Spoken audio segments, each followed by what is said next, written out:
your observations, your belief statements, your values, anything that's posted. And we really encourage for perception data, anything that you can to post what you believe about students to be posted so that is a visible component in your diversity and equity initiatives.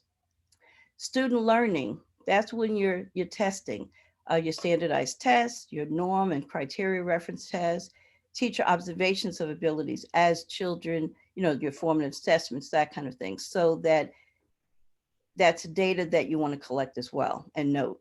And then the fourth area is school processes, your discipline plans, and how impactful is it, how effective is it, your district curriculum.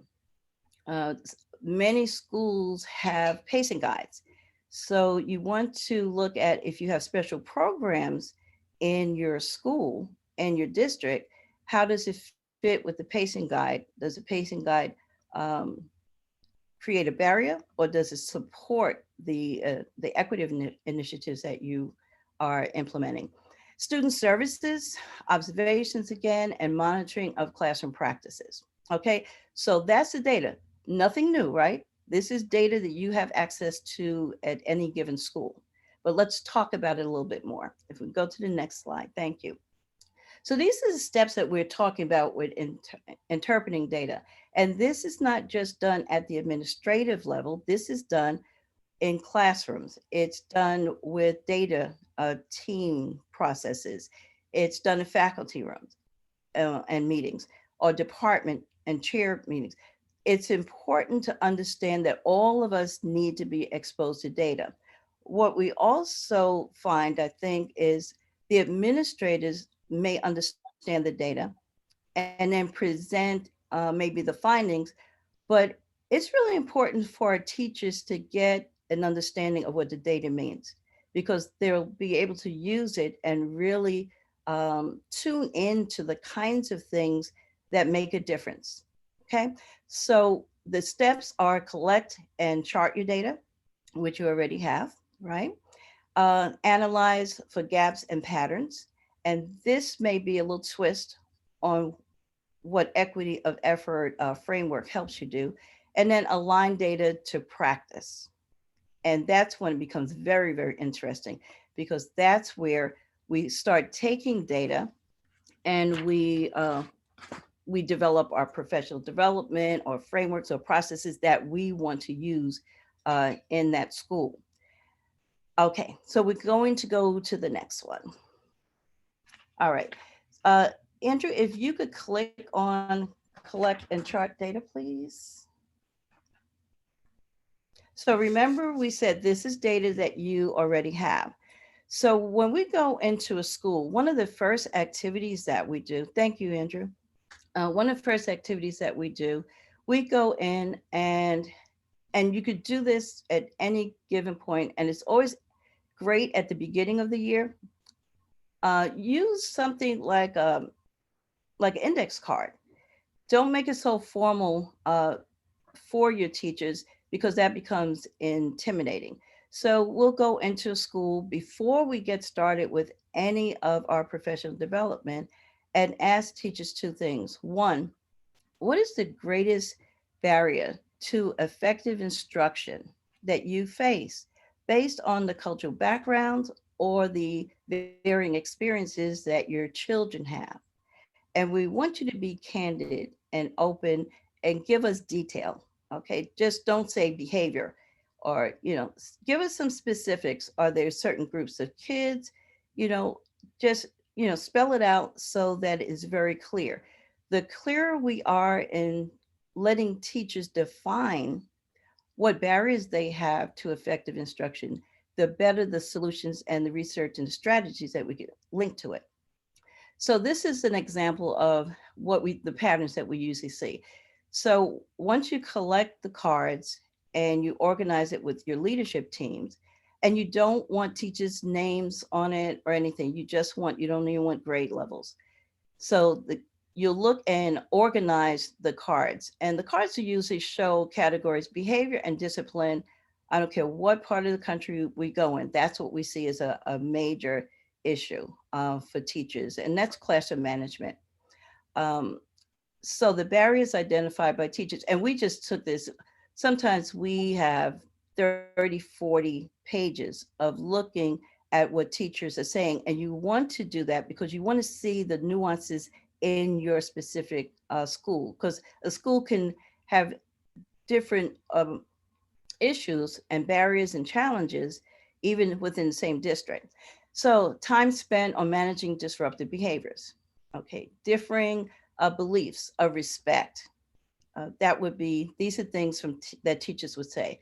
Another category would be cultural diversity, lack of knowledge of different students' backgrounds and their experiences, student academic interests and needs. Another category would be academic, and teachers often say lack of motivation and stamina of students or lack of exposure and basic skills. You want to accept what the teachers say. Okay, this is the time that you get all the issues out on the table early so that you discuss it. And it really diminishes the gripe sessions down the road in your faculty meetings and your grade level meetings, because you are right in the beginning addressing what they find that the challenges are. Okay, so we take that information, we meet with the leadership of the school district, and we start talking about what does that mean. So if we're talking about time spent on managing disruptive behaviors, what is your excuse me, what is your I'm sorry, what is your classroom management plan? What is your discipline? Is it, what are your universal um, artifacts and universal signals in the school? Is it consistent? Hold on, I have to tickle. I'm sorry. Okay, I'm good now, Andrew. Thank you. So we hold on to that data. Okay. Another activity is to just look at what the data teams may be talking about in ELA, and you see that we have this highlighted in yellow, and we want to keep have your eyes right here. Progressing but not proficient or not proficient. That's a large population. And sometimes we use terms that make us think that we're really accomplishing what we want. Remember, we said with intentionality, progressing but not proficient means that the children are still failing. Okay. And not proficient means that they have not met the standard yet. They have failed. So you want to be mindful of the language that you have. And so teachers really understand, yeah, that's progress as we're moving, but we want to get them proficient and exceeds. Okay. So this is an example of how you can just highlight it for teachers to start making the connections. So we heard what teachers were saying, what they faced as a barrier in the classroom, and now you start to look at some of the data. Let's look at the next activity on the bottom of this sheet. It's activity 3. Andrew, thank you. So this is, remember we said we're making connections to multiple data. So this is school learning with state assessment. And these are 3 different classes. And we took a look at it, and we're going to focus on the yellow, the goldish color, and the pinkish mauve color. Those are your kids that have not, they're not proficient yet. They are progressing but not proficient. And then the pinkish rose color bar, they are not proficient at all. So with teacher 1, with Mr. Jones, with 20 children in a classroom, we take a look, and we really disaggregated to take a look at what's going on with girls and boys, what's going on with your Black, Hispanic, white students, Asian students, okay? And you can also break it down to special ed students, but you want to see where the patterns are, and charting it out really helps. So in this, when we're looking at Mr. Jones with its 20 students, Mr. Jones right now has 90%, 18 of those 20 students that are failing, they're non-proficient. He has two in that class that are making some progress, but they're still non-proficient. Thank you. Thank you. Uh, if we look at Ms. Smith, who has 18 students, we see 60% are progressing. At least something is moving in the right direction. Two students are um, still, they're failing, but at least we see four of the 18 students that are in the proficient. So a little movement is going on academically. And then when we look at Ms. Brown, who has 19 students, her students, we have three that are exceeding, we have six that are proficient, and we have 10 if we look at progressing but not proficient, and then the seven that are not proficient at all. So 10, almost half the class. It's almost 50-50. But something else is going on, that some children are having some success. And then we want to look at who are those students? Who are those students based on their gender and their ethnicity, culture, and experience? Okay. So then that drives, remember in the beginning when we asked the teachers what were the barriers? So you know that there's a disconnect with the cultural piece. So maybe understanding the cultural experiences of children, that would be part of the PD. So when you start to bring your PD in, it becomes a little bit more meaningful. Let's go to the next slide, Andrew.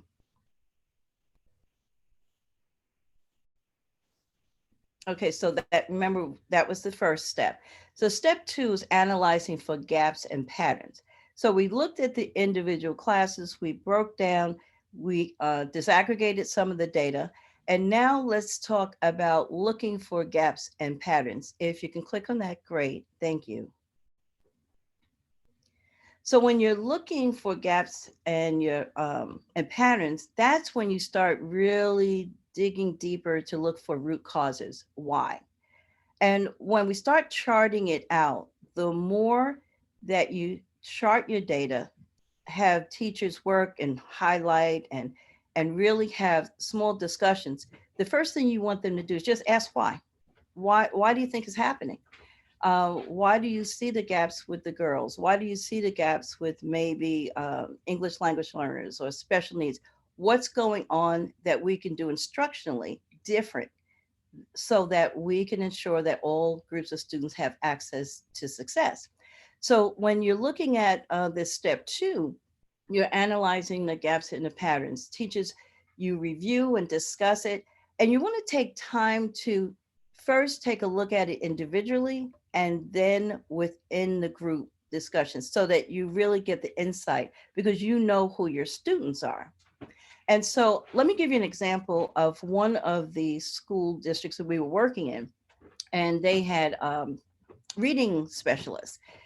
So they found out, this was a third grade class, they found out the teachers just were frustrated with many of the African American males in particular were just not engaged.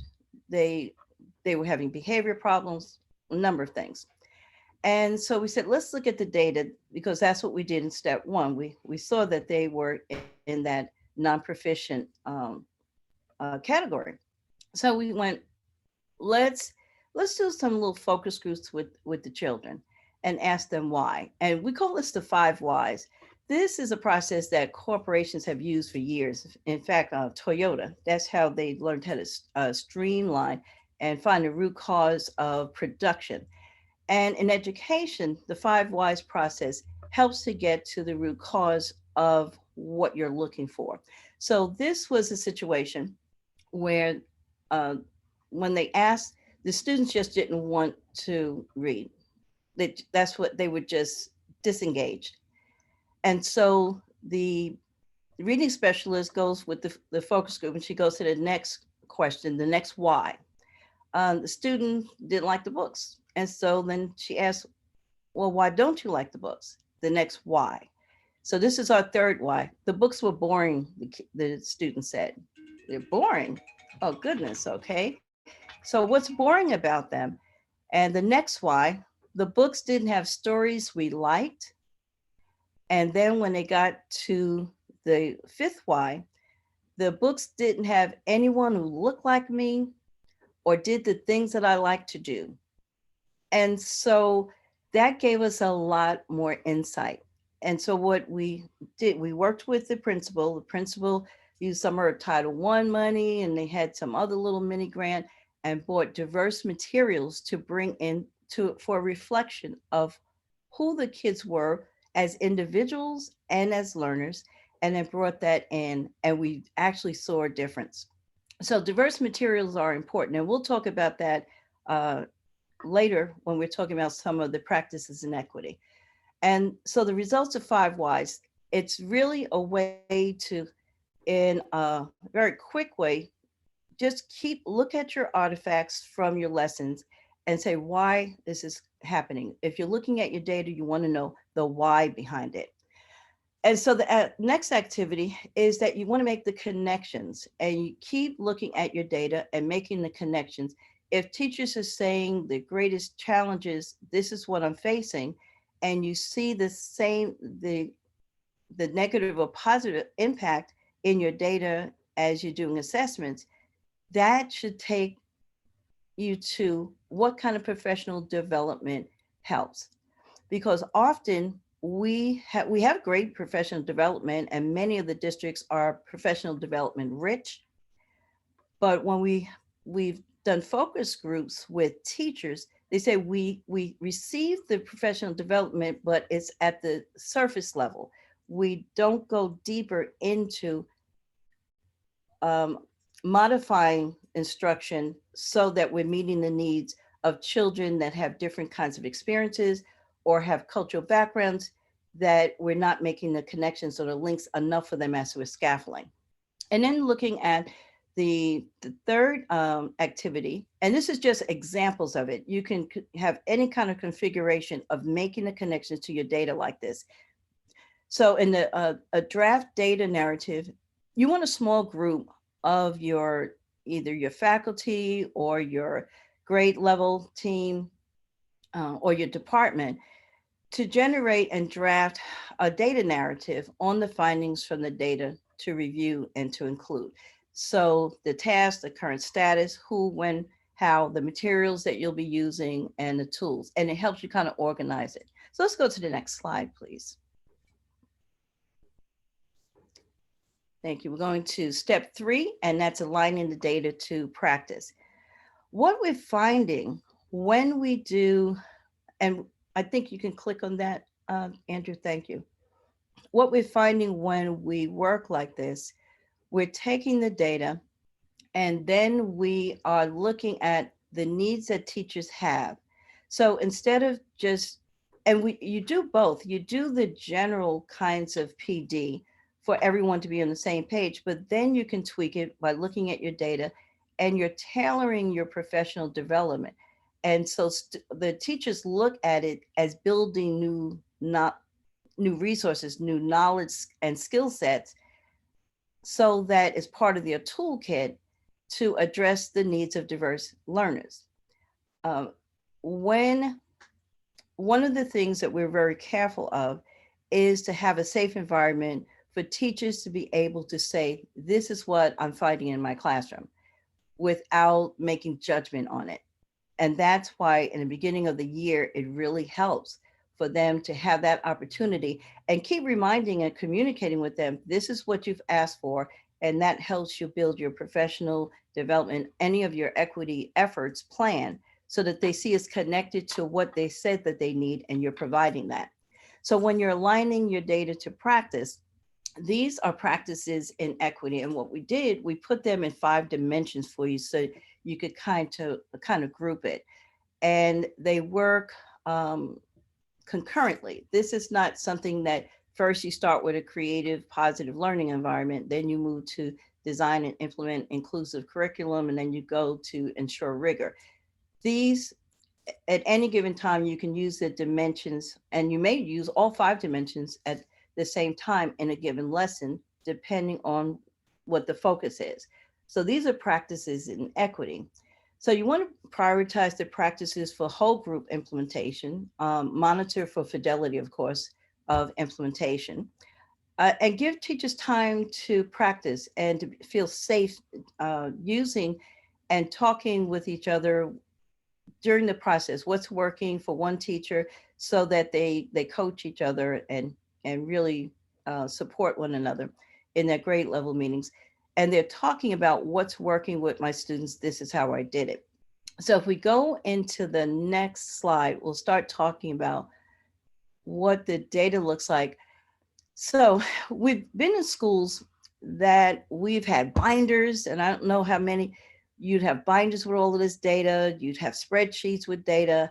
And then we started working with schools that were working with Silverback and similar learning solutions for technology, so that you want to take it, and this is a perfect opportunity, especially with the blended learning that we have in the country, to capture it at a glance. I think it's really, really important to make your lives a little simpler, to have a technology platform that you could take and look at all the data that we just spoke about in the last 3 slides, of pulling it together and getting an overview of how it's connected. And the more you connect it, the better you understand about the practice and the strategy that you want to do to correct it.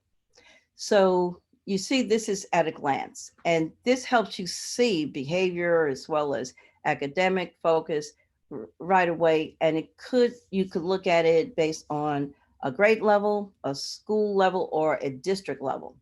And if we can go to the next slide, I want to show what we did. And those of you that don't have a technology, this is a time, I think, with the remote and the blended learning, I think it's more important than ever, because what we're seeing is another level of inequity and disparity that we haven't seen before, but is compounding the existing disparities that we've seen with children from poverty, children of color, children, special ed students, and English language learners. Those groups of children, we're seeing COVID and the pandemic impacting them even greater. And I know I'm not telling you anything that you haven't experienced, but we want to bring all of this together because it is going to impact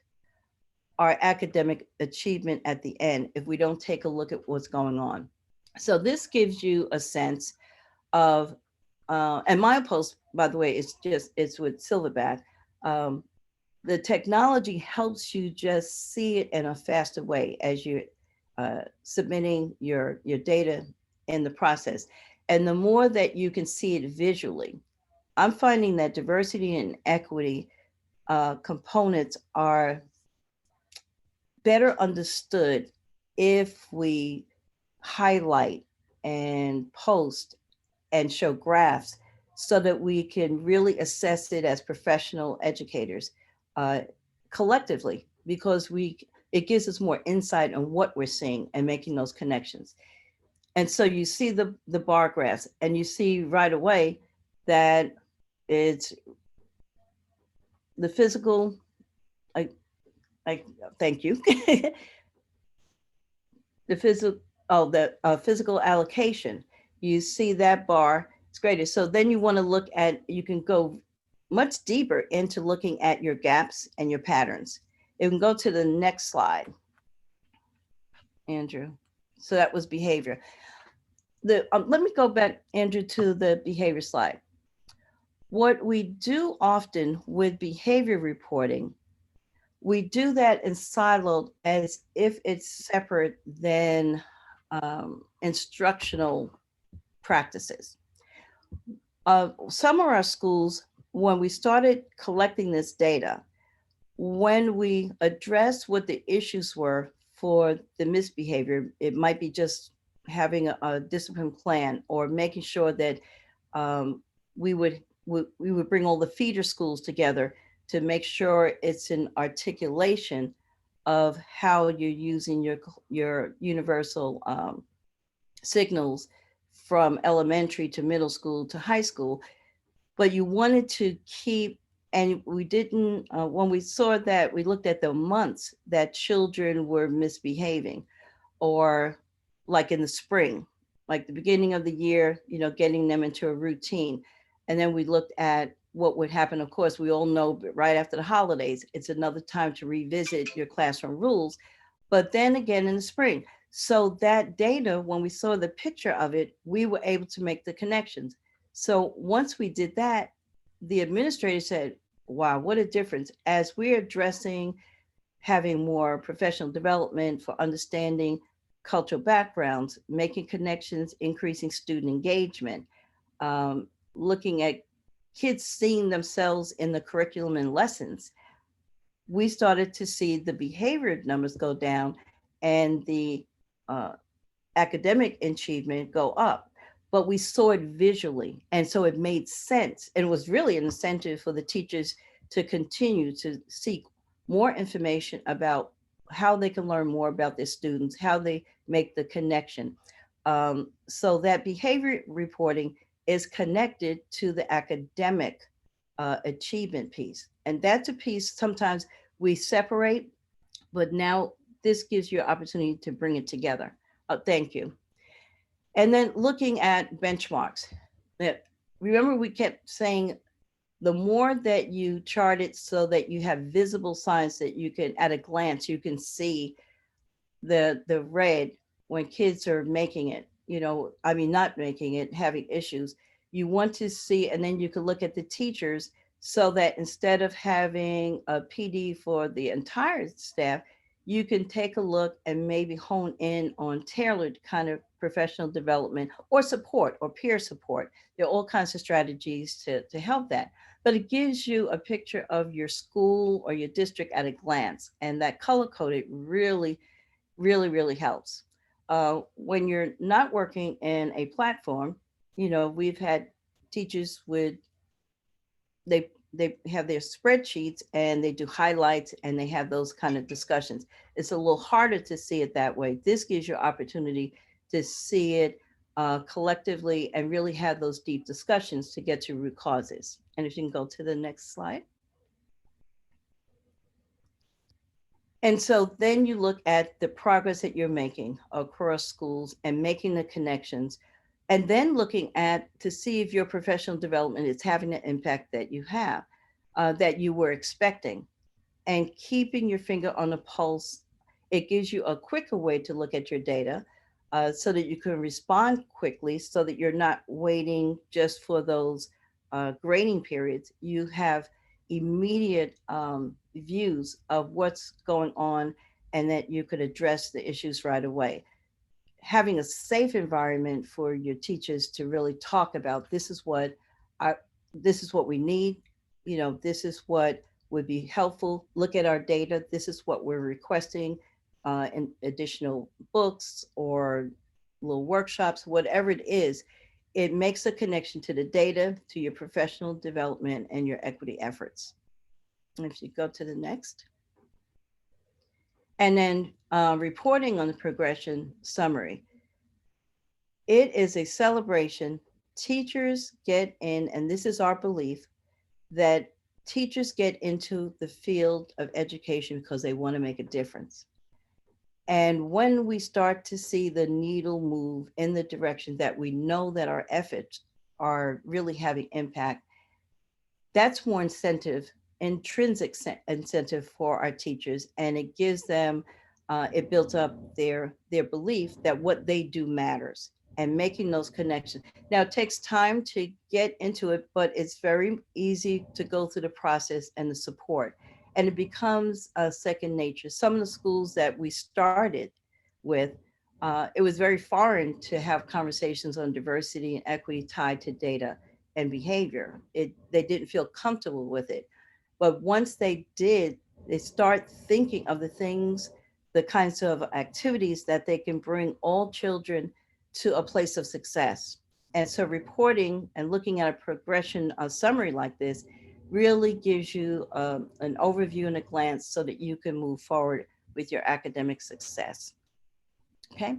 And we can go to, so what do you do once you find out the root cause and gaps in the patterns? What do you do? So research-based practices in equity, what we've done is created these 5 dimensions that we mentioned earlier in the presentation. So creating a positive educational environment is extremely important. Designing and implementing an inclusive curriculum, that means having the materials for students that they connect with. And then once you connect them, then you move them to where you want them to go based on your standards.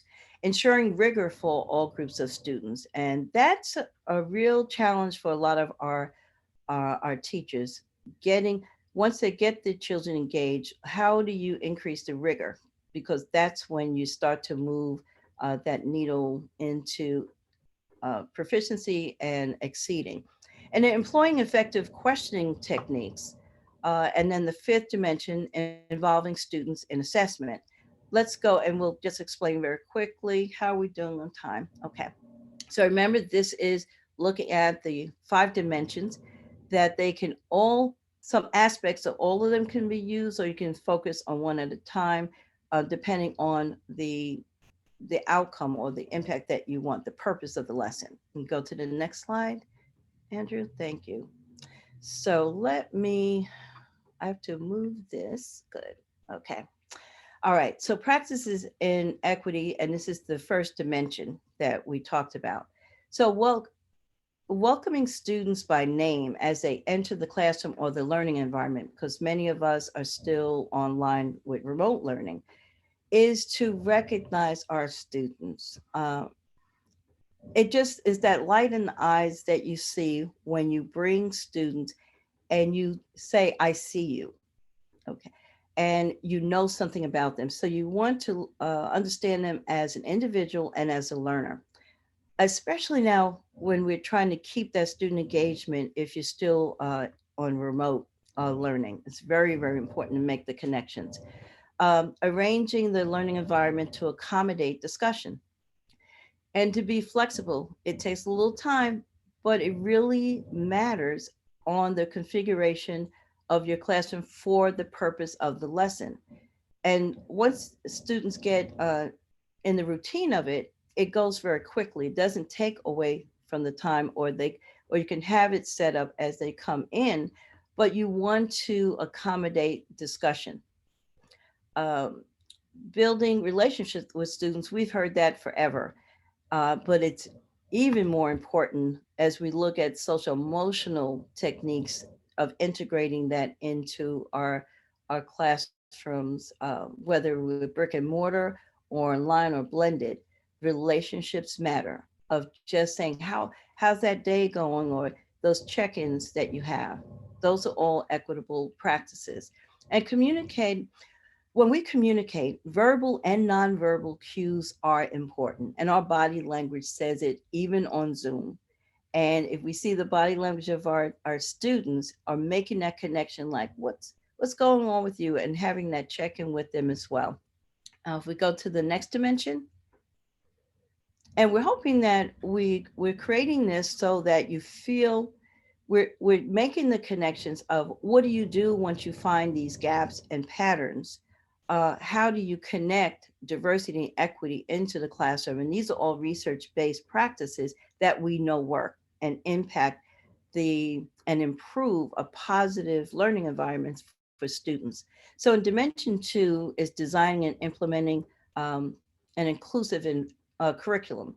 And that's where your brick and mortar, you're looking at your bulletin boards, your displays of not talking about, when you have those little cutout um, little figures of children and they just have different shades. We're not talking about that. We're talking about maybe photos of students in action working in a science lab, the students in your building. When they see themselves as part of your learning community, it resonates with them. We watch students come in Like if parents are dropping them off or they have a special event, they are dragging their parents to show them bulletin boards if they see themselves. This is when I was working on that math project, or this is my essay. That it's important to children, and it builds them up from in that growth mindset of um, being fixed, like I can't do it, to a celebration and moving them into a growth mindset, as we see in Dr. Dweck's work. So instructional materials, like we talked about that third grade class of the African American boys who just were not connecting to what was going on in their reading. Instructional materials matter, seeing themselves in that, and other visuals in the classroom that reflect racial and ethnic backgrounds, identifying their current knowledge. High school teachers were looking at a photosynthesis activity, and they were talking about asparagus. The children were from the Caribbean, they were from um, Spanish speaking countries, and they did not have the experience of knowing what asparagus was. And the teacher was frustrated and said, "My goodness, I can't even get the lesson. They don't even know what this is."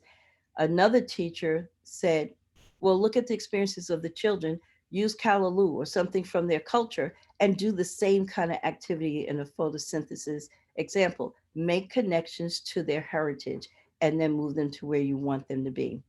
Um, Incorporating words, I'm going to go through because I do want some time for us to ask questions.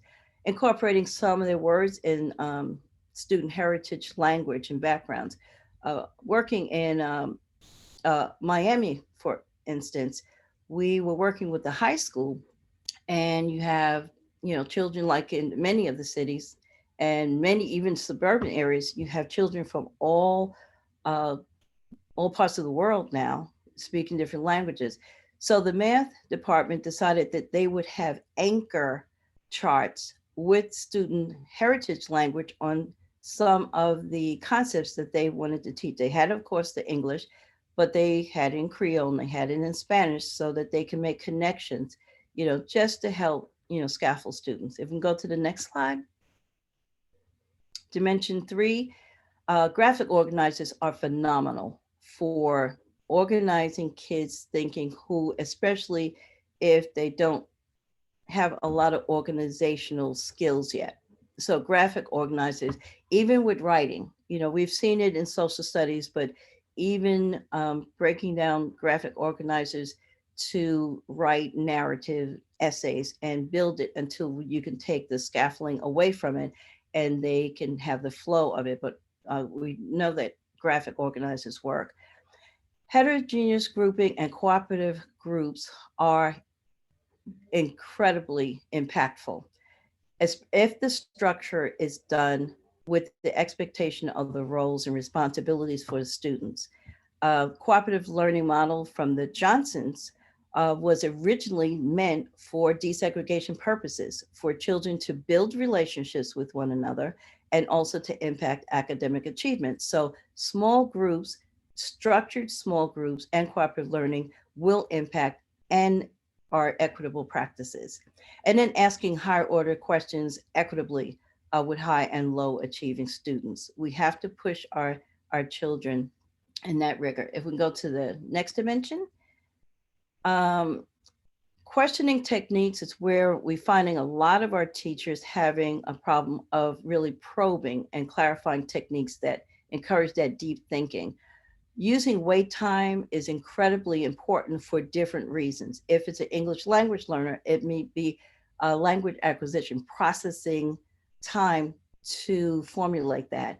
If sometimes our males may need wait time because they're processing to have the best answer, not the first answer. In many classes, you'll have the child who raises their hand even before you finish the question. Those kids are fine, but children who need some wait time, and we talk about, a couple of extra seconds so that it gives them a chance to process and to give their best answer, just not the first answer that comes into their head. We're going to go to the fifth dimension, Andrew, because I want to get to that last piece, involving students in assessment. And when we've done focus groups with students, we've asked them, how do you learn best?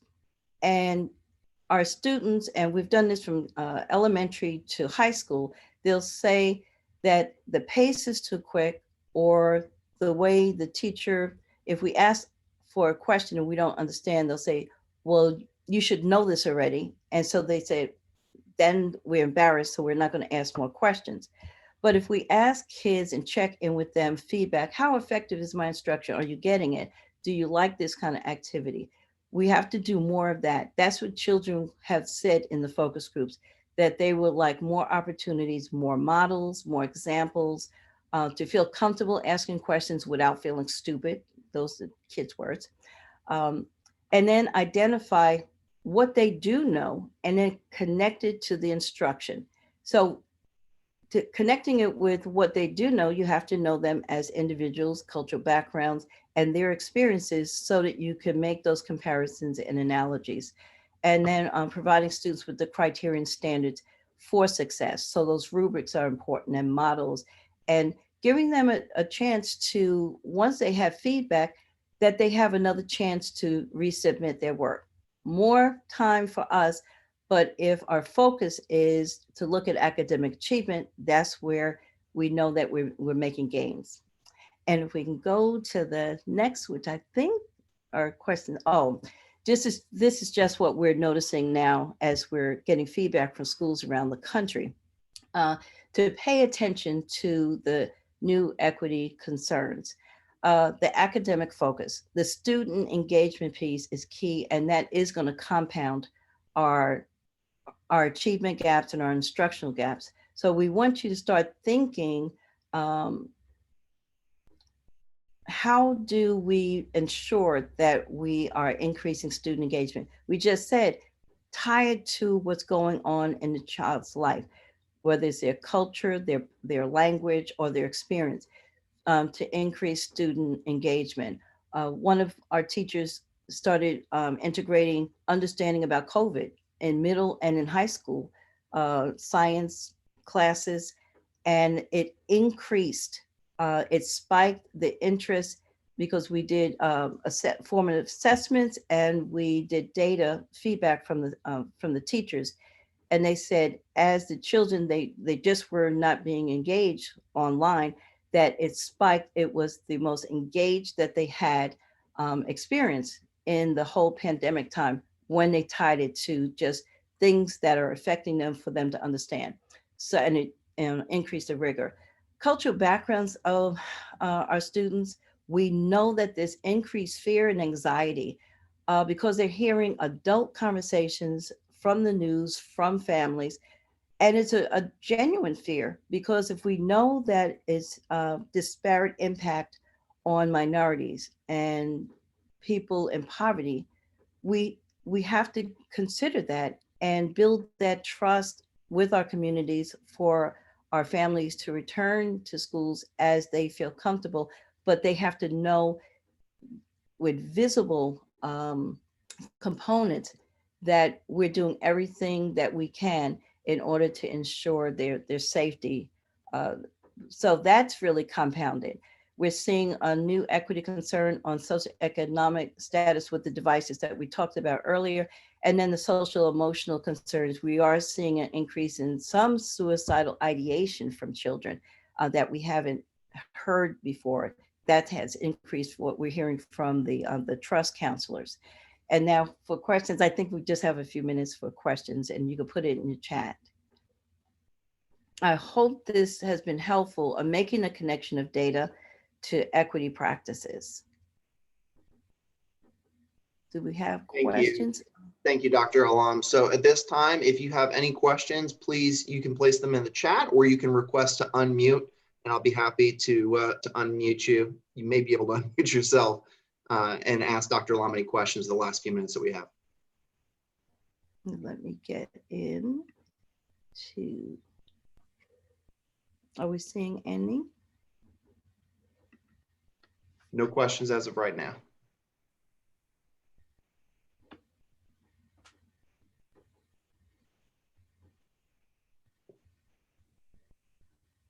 Okay. If people have questions down the road, how do they proceed, Andrew? So if you have any questions, you'll be able to reach out to Dr. Alam directly. Her contact information is in bio, and this session will be recorded for playback as well. All right, very good. Well, Dr. Alam, thank you for presenting this material today. It's very powerful and very timely. We look forward to continuing to hear more and learning more, and we hope everyone enjoys the rest of their conference. Great. Thank you so much for joining us.